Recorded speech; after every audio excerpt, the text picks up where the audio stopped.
ఓం సాయిరామ్ శ్రీమాత్రే నమః. అందరికీ కూడా నమస్కారం అండి. అందరూ కూడా సుఖంగా సంతోషంగా ఎప్పుడు కూడా ఆనందంగా ఉండాలని చెప్పి నేను కూడా మనస్ఫూర్తిగా కోరుకుంటూ ఉన్నాను. ఈరోజు సందేశం ఏంటి అంటే కనుక, తల్లి నువ్వు అనుకుంటూ ఉన్నావు నా భర్తే నాకు సర్వస్వం, నా భర్తే నాకు ప్రాణం అని అనుకుంటూ ఉన్నావు కదూ. నాకు తెలుసమ్మా, ప్రతి ఆడపిల్ల ఇలాగే అనుకుంటారు. మరి నీ భర్త గురించి నువ్వే నమ్మలేనటువంటి అతి రహస్యమైన 3 విషయాలు వింటే నువ్వు గుడ్లు తేలేస్తావు. అలా అని చెప్పి భయపడి వినకుండా ఉంటే కనుక చాలా వరకు కూడా నువ్వు నష్టపోతావు. ఇది నేను నీ మంచి కోసం నీ ముందుకు తీసుకువస్తున్నటువంటి, నీకు మాత్రమే తెలియపరుస్తూ ఉన్నటువంటి రహస్యం. జాగ్రత్తగా తెలుసుకుని నేను చెప్పే మాటలను ఆచరిస్తే చాలా వరకు కూడా నీ జీవితంలో అద్భుతం జరుగుతుంది అని చెప్తూ ఉన్నారు. మనకి చెప్పాలి అని అనుకుంటున్నారు. సందేశం ఎక్కడ కూడా స్కిప్ చేయకుండా జాగ్రత్తగా వింటే మీకు తెలుస్తుందండి. తప్పకుండా వినే ప్రయత్నం అయితే చేయండి. ఎక్కడ కూడా స్కిప్ చేయవద్దు. చివరి వరకు వింటేనే కదా మనకు పూర్తిగా అసలు ఈ సందేశంలో ఉన్నటువంటి పరమార్థం అనేది తప్పకుండా అర్థమవుతుంది. మీకు నమ్మకంతో 100కు 1000% నమ్మకంతో కనుక కనెక్ట్ అయ్యారనుకోండి, సమస్యల నుంచి మీరు బయటపడి ఆనందంగా ఉంటారు. ఇక ఆలస్యం చేయకుండా మరి సందేశం ఏంటో తెలుసుకుందామా? తల్లి, నువ్వు నీ యొక్క భర్తను ప్రాణంలాగా ప్రేమిస్తావు. అలాగే నీ భర్త విషయంలో చాలా వరకు కూడా ఆలోచిస్తూ ఉంటావు. నీకు ఏదైనా కూడా తన విషయంలో ఒక స్పెషల్ అనేది ఉంటుంది. అలాగే నేను అతన్ని ఎంత ప్రేమిస్తున్నానో అతను కూడా నన్ను అంతగానే ప్రేమించాలి, అతను కూడా నన్ను అంతగానే ఇష్టపడాలి, అలాగే నాకు విలువను ఇవ్వాలి. నా భర్త ఏ చెడు అలవాట్లకు బానిస కాకూడదు. నా భర్త నా కుటుంబాన్ని నన్ను ప్రేమగా చూసుకోవాలి.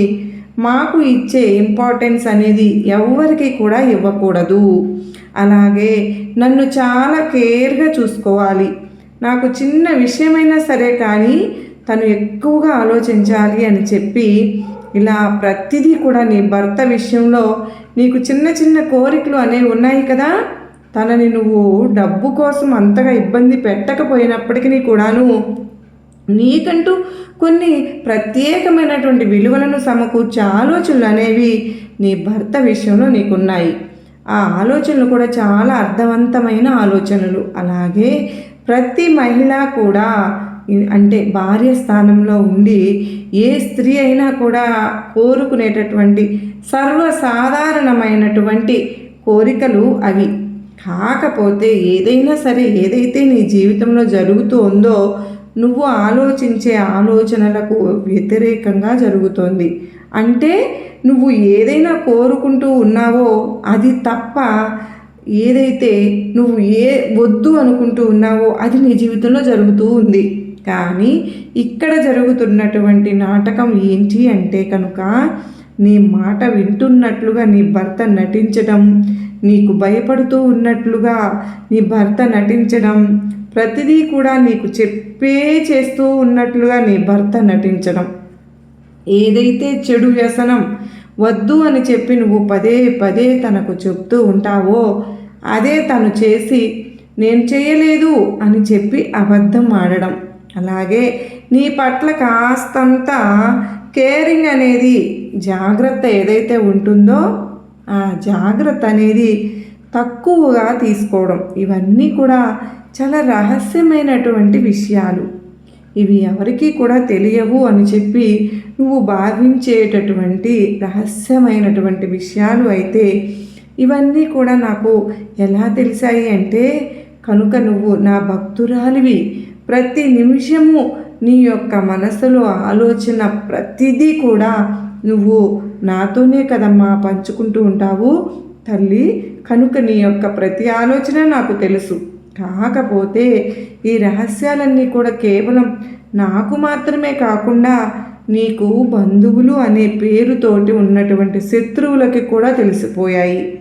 ఎందుకు అంటే కనుక నువ్వు శత్రువులు అని చెప్పి నీకు నువ్వుగా భావిస్తూ ఉన్నప్పుడు అప్పటికీ కూడాను అతను మాత్రం తన యొక్క శ్రేయోభిలాషులు, తన రక్త సంబంధీకులు, తన శ్రేయస్సును కోరుకునేవారు, తన మంచి కోరుకునేవారు అని చెప్పి భావిస్తూ ఉన్నాడు.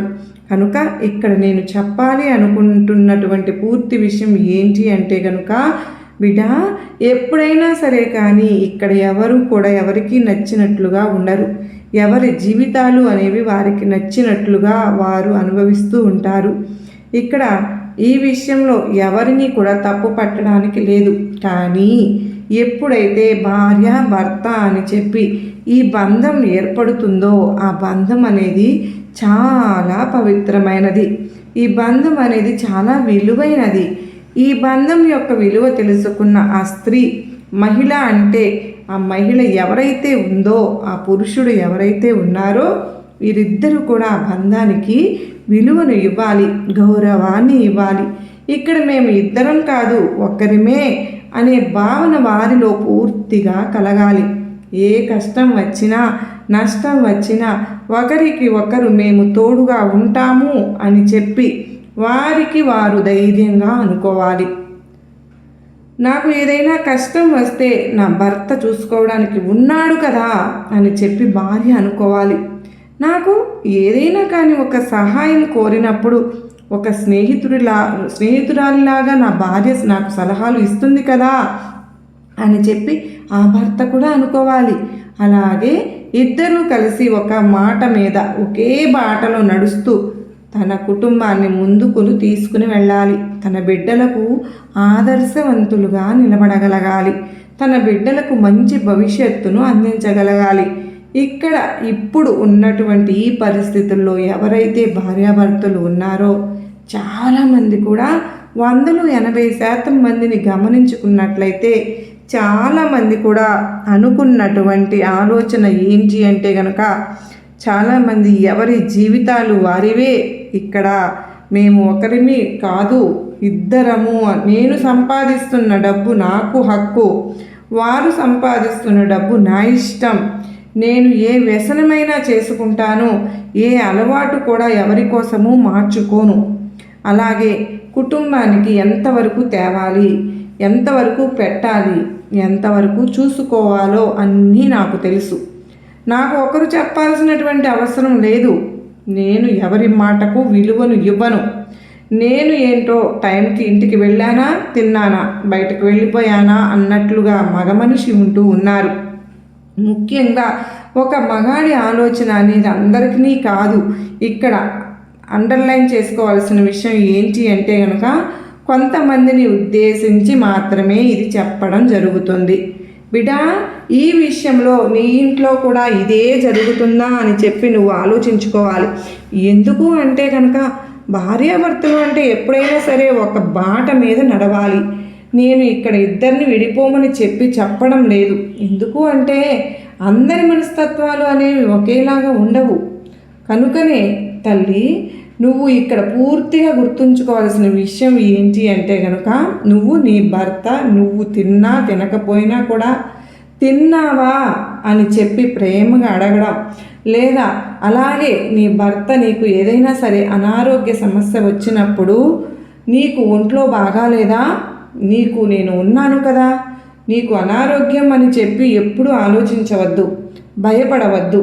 నేను నిన్ను ప్రేమగా చూసుకుంటాను, ఎంత ఖర్చు అయినా కూడా నీ కోసం పెడతాను అని చెప్పి అనడము, లేదా అలాగే ఎప్పుడు నీకు రోగాలే అని చెప్పి నిన్ను తిడుతూ ఉన్నారా, అలాగే తను నీకు ఏదైనా ఇష్టం లేదో ఏదైతే అది అంటే తన యొక్క స్నేహితులతోటి ఎప్పుడు సెలవు వచ్చిన ప్రతిసారి సమయాన్ని కేటాయిస్తూ, అలాగే వారితోటి మద్యం సేవించటం, ఇలా చేస్తూ రాత్రి పగలు అనేది తేడా లేకుండా వారితోటే సమయాన్ని ఎక్కువగా కేటాయిస్తూ నిన్ను నీ బిడ్డలను సరిగ్గా పట్టించుకోకుండా మీకు సమయాన్ని ఇవ్వకుండా చేస్తూ ఉన్నారా? నువ్వు దేని గురించి ఎంత వాదించినా కూడా నీ మాటకు విలువ అనేది ఇవ్వడం లేదా? అలాగే నీకు కేవలం ఇంట్లోకి బియ్యము, కూరగాయలు, సరుకులు అంతవరకే తీసుకువచ్చి పిల్లల ఫీజులు ఇవన్నీ కూడా అడపాదడపాగా కట్టి ఏదైనా ఒక చీర కొనుక్కుందాము అన్నా, లేదంటే కనుక ఒక డ్రెస్ కొనుక్కుందాము అన్నా కూడా డబ్బులు ఏమాత్రం కూడా ఇవ్వడం లేదా? తన జాగ్రత్తలో తనే ఉండే ప్రయత్నం చేస్తున్నారా? ఇలా ఏ మార్పు అయినా గతంలో కంటే కూడా ఇప్పుడు నీకు తేడాగా కనిపిస్తోందా? అయితే ఇక్కడ నీ భర్త నీ చెప్పు చేతుల్లో లేరు. ఇక్కడ చెప్పు చేతల్లో అంటే నిన్ను తనని ఒక పంజరంలాగా పెట్టి బంధించి ఈ మాటలకు బానిస చేసుకోమని చెప్పడం లేదు. ఇవన్నీ కూడా ఎందుకు చెప్తున్నాను అంటే కనుక నువ్వు దేని గురించి కూడా అంతలా ఆలోచించవద్దు. ఇక్కడ తనకు ప్రేమ లేదు అని తెలిసినప్పుడు, తను నీ గురించి అంతగా పట్టించుకోలేనప్పుడు, అర్థమైనప్పుడు తన గురించి ఆలోచించి నువ్వు ఈ మనసుని పాడు చేసుకోవాల్సిన అవసరం లేదు తల్లి. ఇక్కడ తనలో మార్పు రానప్పుడు నీలో మార్పు రావడం మొదలవ్వాలి. ఎందుకంటే ఈ యొక్క జీవితం అనేది చాలా చిన్నది. ఈ జీవితంలో ఒక్కసారి ఒకరి మీద ఒకరు పంతాలు పట్టింపులు అనేవి పెట్టుకుంటే అది చిన్న భిన్నమైపోతుంది. ఒకరికి కోపం వచ్చినప్పుడు మరొకరు ఆ యొక్క కోపాన్ని తగ్గించుకుంటే, ఒకరు పెద్దగా మాట్లాడుతూ ఉన్నప్పుడు మరొకరు అలా అరవడం సరైన పద్ధతి కాదు అని చెప్పి తెలుసుకోగలగాలి. అలాగే ఒకరు కుటుంబ పరువును బజారున పెడుతూ ఉన్నప్పుడు మరొకరు నోరు మూసుకుని ఉండాలి. ఒక్కొక్కసారి నోరుండి మోగవాడిలాగా మూగదానిలాగా కూర్చుండి, గుడ్డిదానిలాగా చెవిటి దానిలాగా బ్రతకాలి. అప్పుడేనమ్మా కాపురం అనేది చాలా సక్రమ మార్గంలో వెళ్తూ ఉంటుంది. తనకి కోపం ఉండవచ్చు, ప్రేమ లేకపోవచ్చు, ఆవేశం ఉండవచ్చు, చెడు వ్యసనాలు కూడా ఉండవచ్చు, స్నేహితులతో తిరుగుతూ ఉండవచ్చు, డబ్బుని ఖర్చు చేస్తూ ఉండవచ్చు, పొదుపు చేయకుండా కూడా ఉండవచ్చు. వాటి కోసం నువ్వు ఆ ఆలోచనలు తనలో ఒక మార్పును తీసుకురావడం కోసం ఎన్నో రకాలుగా ప్రయత్నించావుగా. ఎన్నో మాటలను చెప్పి చూశావు. ఎంత చెప్పినా కూడా తనలో ఇసుక రేణు అంత మార్పును కూడా నువ్వు తీసుకురాగలిగావా? సాధించలేకపోయావు కదా. ఇక తనను మూర్ఖుడుగా భావించి నువ్వు చేసే ప్రయత్నాలు నువ్వు చేసుకోవాలి. అలాగే కానీ దానికోసం ఆలోచించి నా జీవితం అంతా అయిపోయింది, నా భర్త నా మాట వినడం లేదు, ఒక రకమైనటువంటి డిప్రెషన్లోకి వెళ్ళిపోయి మనసును పాడు చేసేసుకుని మానసికంగా కుంగిపోయి అనారోగ్య సమస్యలు తెచ్చుకుని బిడ్డల్ని సరిగ్గా పట్టించుకోకుండా ఉండి మనసంతా కూడా గందరగోళంగా ఉంచుకుంటూ ఇల్లంతా కూడా రణరంగ వాతావరణాన్ని నువ్వు సిద్ధం చేసుకుంటూ ఎప్పుడు కూడా ఏదో కోల్పోయిన దానిలాగా ఎక్కడా కూడా సంతోషకరమైన వాతావరణం అనేదే లేకుండా, పాజిటివిటీ అనేదే లేకుండా ఒక రకమైనటువంటి నెగిటివ్ భావనలతో కనుక నువ్వు బ్రతికావు అంటే నీ జీవితంలో చాలా కోల్పోతున్నావని అర్థం. ఇక్కడ ఎవరినో చూసుకుని సంతోషం రావాలి అంటే అందరికీ అన్ని అదృష్టాలు అనేవి రాసి పెట్టకపోవచ్చు. తల్లి బిడ్డా, ఒక్క విషయం గుర్తుంచుకోమ్మా, ఇక్కడ మనం అనుకున్నప్పుడే అంతా కూడా బాగుంటుంది. అలాగే ఎప్పుడైనా కానీ రెండు చేతులు కలిస్తేనే చప్పట్లు అవుతాయి. తల్లి బిడ్డ, ఎప్పుడైనా కానీ అతను నీ యొక్క ఆలోచనలకు అనుకూలంగా లేరు అని చెప్పి అతని కోసం అతిగా ఆలోచించి మనసుని పాడు చేసుకోవద్దు, ఆరోగ్యాన్ని పాడు చేసుకోవద్దు, కుటుంబ వాతావరణాన్ని కూడా పాడు చేసుకోవద్దు. తల్లి ఓర్పుగా ఉండాలి. ఆడదానికి భూదేవికి ఉన్నంత ఓర్పు ఉంటుంది. అలాగే ఆ తల్లి మహాశక్తికి ఉన్నటువంటి శక్తి ఉంటుంది. ఆడది తలుచుకుంటే ఏదైనా కూడా సాధించగలదు. కనుక మానసికంగా కృంగిపోతూ నీలో శక్తిని క్షీణింప చేసుకోవద్దు. నువ్వు చాలా శక్తివంతమైన వ్యక్తివి. అలాగే నువ్వు ఏదైనా కూడా తలచుకుంటే అనుకుంటే సాధించగలుగుతావు. నీ యొక్క మనసుని నువ్వు జయించగలవు. ఇప్పుడు ఏదైతే మానసికమైనటువంటి ఒత్తిడి నిన్ను కృంగదీస్తూ ఉందో ఆ ఒత్తిడి నుంచి నువ్వు బయటపడగలగాలి అంటే సంతోషకరమైనటువంటి మార్గాన్ని నువ్వు ఎంచుకోవాలి.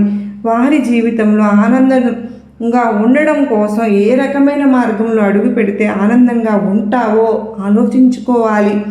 ఇప్పుడు కూడా ఏదో కోల్పోయిన దానిలాగా జీవితాన్ని అలా గడుపుతూ వెళ్ళనే వద్దు. నువ్వు నీ కుటుంబం కోసం చేయగలిగినంత చేయగలగాలి. నీ బిడ్డల కోసం చేయగలిగినంత చేయగలగాలి. ఇక్కడ నీ భర్త నీకు తెలియకుండా చాలా రహస్యాలను దాస్తూ ఉన్నారు. మందు తాగలేదు అని చెప్పి తన యొక్క కుటుంబం కోసం అంటే తన యొక్క తల్లిదండ్రుల కోసం లేదంటే కనుక వారి యొక్క తోబుట్టువుల కోసం ఏదైతే చేస్తూ ఉన్నారో అది తప్పు అని చెప్పి అనడం లేదు. కానీ నిన్ను కూడా నిర్లక్ష్యం చేసి వారి ముందు నిన్ను కూడా తప్పుగా క్రియేట్ చేసి అతను చేస్తున్నటువంటి ఈ నిర్లక్ష్యం మాత్రం ఖచ్చితంగా సరైనది కాదు. అలాగే వారు ఏదైతే తన స్నేహితులతోటి చేస్తున్నటువంటి పని ఉందో అంటే నీ మీద చాడీలు చెప్పడం, నువ్వు మంచిగా ఉన్నప్పటికీ కూడా నువ్వు గయ్యాలి అనే ముద్రను వేయటం, అలాగే నిన్ను నలుగురిలో చిన్నతనంగా క్రియేట్ చేయడం, ఇటువంటివన్నీ కూడా చాలా వరకు తప్పే చేస్తూ ఉన్నారు. తన తప్పు తాను తెలుసుకునే రోజు ఖచ్చితంగా వస్తుంది బిడ్డ. అతని కోసం నువ్వు ఇక నుంచైనా కానీ ఆలోచన మానేస్తాను అని చెప్పి నాకు మాట ఇవ్వాలి. ఎందుకు అంటే అతని కోసం నువ్వు ఆలోచించి నీ మనసుని నువ్వు పాడు చేసుకోకూడదు. తల్లి, నీకు ఇంతలా నేను ఇంత చెప్తూ ఉన్నా కూడా నీ భర్త గురించి నీకు కొంతైనా అవగాహన అనేది అవసరం. ఎందుకంటే ఇతని కోసం నువ్వు ఆలోచించి నీ ఆరోగ్యాన్ని నిర్లక్ష్యం చేసుకుంటున్నావు, నీ యొక్క మానసికమైనటువంటి ప్రశాంతతను దూరం చేసుకుంటున్నావు. సంతోషకరంగా అనుభవించాల్సినటువంటి జీవితాన్ని ఈ వయసులో డిప్రెషన్లోకి వెళ్ళి ఏం చేస్తున్నావో, ఎప్పుడు తింటున్నావో, ఎప్పుడు పడుకుంటున్నావో, ఎప్పుడు లెగుస్తూ ఉన్నావో, ఏం జరుగుతుందో నీ కుటుంబంలో ప్రపంచమంతా కూడా బయటకు వెళ్ళి చూస్తే ఎలా ఉందో, నీ యొక్క ఫేస్ అనేది అంటే నీ యొక్క మొహం అనేది అర్థంలో చూసుకుంటే ఎలా ఉందో ఒక్కసారి నువ్వు చూసుకుని నీ యొక్క మానసికమైన స్థితి, శారీరకమైన స్థితి అనేది గమనించుకుని నీలో మార్పు తెచ్చుకునే ప్రయత్నం చెయ్యి. ఎందుకంటే ఇక్కడ నువ్వు నీ భర్తను ప్రాణం అనుకుంటున్నావు, నీ భర్త నీకు ప్రతిదీ చెప్పి చెయ్యాలి అనుకుంటున్నావు, తను మంచి మార్గంలో నడవాలి అని అనుకుంటున్నావు, డబ్బున్నా లేకపోయినా ఇద్దరూ కలిసికట్టుగా జీవించాలి అనుకుంటున్నావు. కానీ నేను ఇందాక చెప్పినట్లు రెండు చేతులు కలిస్తేనే చప్పట్లు అవుతాయి. అమ్మా, నువ్వు ఇలా సరికాదు, అక్కడ అవతలి వ్యక్తి అలా అనుకోవాలిగా, అప్పుడు అనుకోనప్పుడు అక్కడ నువ్వు ఎన్ని అనుకున్నా ఏం ఉపయోగం ఉంటుంది చెప్పు? నీలో వేదన, ఆవేదన, దుఃఖము, అప్రశాంతత అవన్నీ పెరగడం తప్పితే ఎటువంటి ఉపయోగం అనేది ఉండదు కదా. నువ్వు చక్కగా టైంకి తిను, టైంకి నిద్రపో, పిల్లల్ని చక్కగా చూసుకో, ప్రశాంతంగా గడుపు. ఇక్కడ ఏది శాశ్వతం కాదు, ఎవరికీ శాశ్వతం కాదు. ఇక్కడ ఏది ఎంతవరకు అనుభవించాలని రాసి పెట్టి ఉంటుందో అంతవరకే అనుభవిస్తారు. తనకంటూ ఆ తప్పును తెలుసుకునే రోజు ఒక రోజు వస్తుంది. ఆ రోజు తను లబో దిబో అని చెప్పి కొట్టుకున్నా కానీ ఆ చేసిన తప్పుకు శిక్ష అనేది అనుభవించక తప్పదు. కనుక నేను చెబుతున్నది నీ మంచి కోసం, నా బిడ్డ బాధపడకూడదు అన్న ఉద్దేశంతో అర్థం చేసుకుంటావు అని చెప్పి ఆశిస్తున్నాను. తల్లి, నీకు నా ఆశీర్వాదములు ఎప్పుడు ఉంటాయి అంటూ చక్కని సందేశాన్ని మనకు అందించారు కదండి. ఈ సందేశంలో మనం అర్థం చేసుకోవాలి, కానీ ఎంతో నీతి ఉంది ఇందులో. మన ఇప్పుడు ప్రస్తుత సమాజంలో ఏదైతే జరుగుతుందో చాలామంది ఆడవాళ్ళు ఎందుకు డిప్రెషన్లోకి వెళ్తూ ఉన్నారో చాలా చక్కగా వివరించారు కదండి. మరి ఈ సందేశం అందించింది మీ అందరికీ కూడా అర్థమైంది, నచ్చింది అని అనుకుంటున్నాను. నచ్చింది అనిపిస్తే, గొప్ప నమ్మకాన్ని, ధైర్యాన్ని కలిగించింది అనుకుంటే ఒక చిన్న లైక్ అయితే ఇవ్వండి. లైక్ ఇచ్చిన తర్వాత హైప్ అనే బటన్ కూడా వస్తుంది, దాన్ని ప్రెస్ చేసినట్టయితే కింద కామెంట్ సెక్షన్లో ఖచ్చితంగా మీకు ఇష్టమైన నామం ఏదైనా సరే, మీకున్న సమస్య అయినా సరే కామెంట్ సెక్షన్లో షేర్ చేయండి. మీరు వీడియో నచ్చినట్లయితే మరికొంతమందికి షేర్ చేసి మీకు మరింత సపోర్ట్ అవుతారని చెప్పి ఆశిస్తున్నాను. అలాగే చాలామంది వీడియో అయితే చూస్తూ ఉన్నారండి, సబ్స్క్రైబ్ చేసుకోవడం మాత్రం మర్చిపోతూ ఉన్నారు. ప్లీజ్ అండి, దయచేసి సబ్స్క్రైబ్ చేసుకుని మాత్రమే వీడియోని చూడటం మొదలు పెట్టండి. మీ సపోర్ట్ అనేది నాకు ఎంతగానో అవసరం. మరి మీరందరూ కూడా ఈరోజు చక్కగా ఈ వీడియోతోటి మళ్ళీ అందరూ గొప్ప నమ్మకాన్ని, ధైర్యం కూడా అనిపించిందనే అనుకుంటూ ఉన్నాను. మనస్ఫూర్తిగా మీ అందరికీ కూడా మన కుటుంబ సభ్యులందరిపైన ఆశీస్సులు ఉండాలని మనస్ఫూర్తిగా వేడుకుంటూ మరో చక్కని సందేశంతో మరలా కలుసుకుంటాను ఫ్రెండ్స్. అంతవరకు మనకందరికీ కూడా ఈరోజు గొప్ప సుదినం, మహిళా దినోత్సవ శుభాకాంక్షలండి. మనందరం కూడా ఇవాళ రోజున ఎంతో అద్భుతంగా ప్రతి ఒక్కరికి విషెస్ చెప్పుకుంటూ ఉన్నాము. నిజంగానే మనకి ఈ సందేశంలో వచ్చినట్లుగా ప్రతి ఒక్కరు ధైర్యంతో సాహసంగా ముందుకు అడుగు వేయాలి. సమస్యలు అనేవి ప్రతి ఒక్కరికి ఉంటాయండి, లేని వారు లేదు. ప్రతి ఇంట్లోనూ చిన్న చెట్టుకు చిన్న గాలి, పెద్ద చెట్టుకు పెద్ద గాలి అన్నట్లుగా ప్రతి ఒక్కరి జీవితంలోనూ సమస్యలు అనేవి ఉన్నాయి. కానీ వాటికి కృంగిపోకుండా మనందరము కూడా గొప్ప మార్గం కోసం ఎదురు చూడాలి. మనం ఏం చేస్తే మనం ధైర్యంగా ఉండగలుగుతామో, చక్కగా ప్రతి ఒక్కటి కూడా మన సమస్య నుంచి మనం బయటపడగలుగుతామో, పరిష్కారం అనేది మన దగ్గరే ఉంటుంది. ప్రతి ఒక్కరికి కూడా మనకు ఆడవాళ్లకు ప్రతి ఒక్కరికి అందరూ ఒకరికొకరు సపోర్ట్గా అనేది ఉండాలి. ఒకరిని చూసి ఒకరు ఈర్ష్య అనేది అది దేనికి యూజ్ అవ్వదు. ఈర్ష్య పడడం వల్ల ఏం జరుగుతుంది? ప్రతి ఒక్క దానివల్ల ఏమైనా చిన్న ఉపయోగం ఉందా? వాళ్ళ ప్రారంధానుసారం వాళ్ళకి అదృష్టం వచ్చింది, దానిలో మనకేముంది నష్టం? మనం కూడా ఆ సంతోషంలో పాల్గొంటే మనకు కూడా రేపటి రోజున సంతోషం అనేది వస్తుంది ఏదో ఒక రోజు. అంతేగాని ఈర్ష్యపడటం పరిష్కార మార్గం కాదని మరొక్కసారి చెప్పుకుంటూ సర్వేజన సుఖినో భవంతు.